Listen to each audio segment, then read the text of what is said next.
आप देख रहे हैं अल्फा डिफेंस हिंदी में आपका स्वागत है।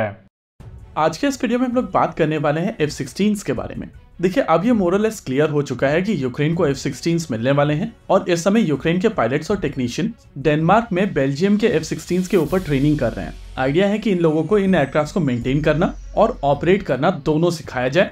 ये एक बड़ा डेवलपमेंट है, लेकिन इसको समझने से पहले आइए एक फोटोग्राफ देख लेते हैं। अभी आप अपनी स्क्रीन के ऊपर जो फोटोग्राफ देख रहे हैं वो भारत के सबसे पहले LCA तेजस मार्क 1 के सीरियल प्रोडक्शन यूनिट की टेल है और यहाँ पर आप इसका टेल नंबर देख सकते हैं। इस एयरक्राफ्ट को लेकर अपडेट में यहाँ पर आपको बता देता हूँ कि इसको रोज हैंगर से निकाला जाता है, इंजन को ऑन किया जाता है, ये रनवे के ऊपर दौड़ता है और उसके बाद इसको वापस से हैंगर में ले जाकर छोड़ दिया जाता है। इश्यू ये है कि अभी तक ये चीज डिसाइड नहीं हो पाई है कि ये एयरक्राफ्ट कब पहली उड़ान भरेगा, इस सेरेमनी में कौन कौन होगा और ये सेरेमनी कब की जाएगी। हालांकि जैसे मैं पहले भी कह चुका हूं कि इसका प्रोडक्शन शेड्यूल के ऊपर बहुत ज्यादा फर्क नहीं पड़ेगा। जिस जिग के ऊपर इस एयरक्राफ्ट को बनाया गया था वो अब खाली हो चुकी है और उसके ऊपर दूसरा एयरक्राफ्ट जा चुका है, यानी कि प्रोडक्शन शेड्यूल के ऊपर यहाँ पर किसी भी तरीके का इम्पैक्ट नहीं हो रहा है। चलिए वापस से आते हैं अपने टॉपिक के ऊपर, यानी कि यूक्रेन और F-16 की बात करते हैं।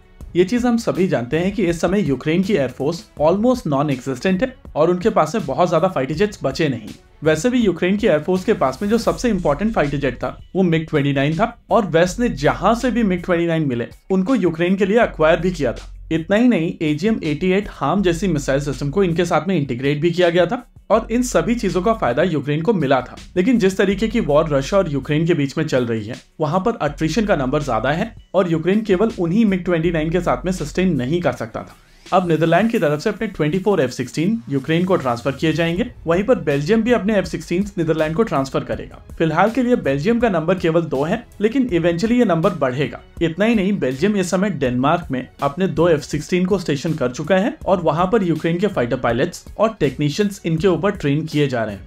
अगर आप F-16 की बात करें तो लगभग 4500 F-16 ऑलरेडी बनाए जा चुके हैं और यूरोप में जितने भी F-16 के कस्टमर्स हैं वो धीरे धीरे F-35 की तरफ मूव कर रहे हैं, यानी कि बहुत सारे F-16 इस समय अवेलेबल हैं। और जिस तरीके से वेस्ट ने यूक्रेन के लिए MiG-29 इकट्ठे किए थे, वैसे ही कोशिश अगर F-16 के आसपास की जाती है तो काफी आसानी से बहुत सारे F-16 यूक्रेन के लिए अवेलेबल कराए जा सकते हैं और ये रशिया के लिए एक बहुत बड़ी परेशानी हो। चलिए, ये तो हो गई खबर, लेकिन आइए समझ लेते हैं इस खबर के पीछे की खबर।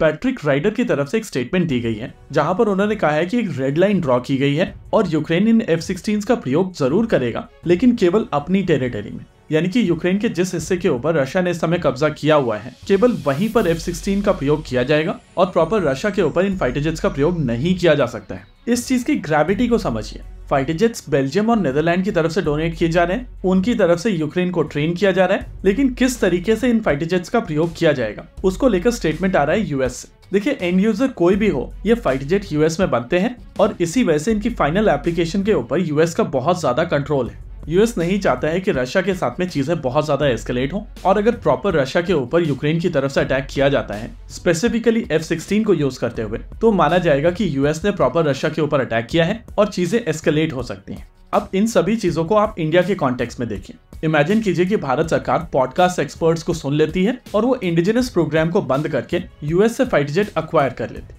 उसके बाद इमेजिन कीजिए कि ईस्टर्न लद्दाख में जो सिचुएशन बनी हुई है वहां पर चीजें एस्केलेट होती हैं और आप लेह में इन फाइटर जेट्स को ले जाते हैं। उसके तुरंत बाद शी जिनपिंग का एक कॉल जाता है किम जोंग उन को और उनकी तरफ से एक मिसाइल टेस्ट की जाती है जो गुआम के करीब जाकर गिरती है। उसके तुरंत बाद बाइडेन साहब मोदी जी को फोन करते हैं और बोलते हैं कि F-21 और F-35 तो ठीक है, लेकिन आप इसका चाइना के अगेंस्ट प्रयोग नहीं कर सकते हैं। जब मोदी जी उनसे पूछते हैं कि क्यों, तो उनका आंसर होता है कि वो चाइना के साथ में चीजों को एस्केलेट नहीं करना चाहते। यूक्रेन वाली खबर के पीछे की खबर यही है और एग्जैक्टली यही कारण है कि क्यों इंडिजिनस वेपन सिस्टम्स बहुत ज्यादा जरूरी है। इसी के साथ आज के इस वीडियो में रखते हैं केवल इतना ही। वीडियो को अंत तक देखने के लिए धन्यवाद। देखते रहिए अल्फा डिफेंस। जय हिंद।